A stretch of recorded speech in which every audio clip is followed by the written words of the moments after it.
1532. High in the Andes, the mighty Inca Empire ruled over 12 million people.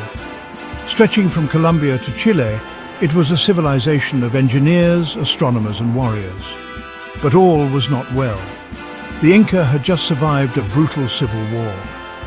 Two royal brothers, Huáscar and Atahualpa, fought for the throne. Atahualpa emerged victorious, but the empire was fractured and the wounds still bled. Across the Atlantic, Spain had just conquered the Aztec Empire. Flush with gold and arrogance, they sent a small ragtag expedition, just 168 men, led by Francisco Pizarro, a veteran conquistador hungry for glory. Pizarro heard whispers of a divided, wealthy empire high in the mountains. When he learned Atahualpa was camped at Cajamarca with 80,000 soldiers, he didn't retreat. He planned. Cajamarca, a highland town surrounded by steep hills. Pizarro and his men marched inland, entering the deserted city.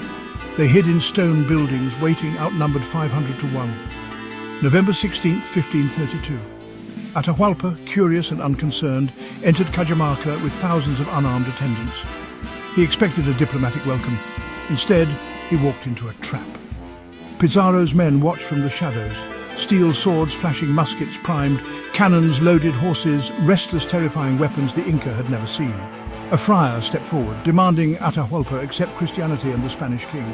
Atahualpa refused. In that instant, the trap was sprung. Spanish soldiers erupted from hiding. Smoke, fire, chaos. Muskets roared, cannons thundered, swords slashed, horses charged. The square became a killing ground. Inca attendants, unarmed and confused, fled in terror, trampled and cut down.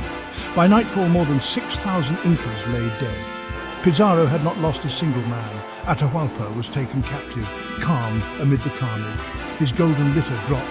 His face, stunned and silent, became a symbol of a world turned upside down.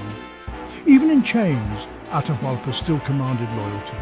He offered the Spaniards a ransom, enough gold to fill a room, and twice that in silver. For months, Inca messengers streamed across mountains, hauling treasure vases, statues, masks, gold stacked higher and higher.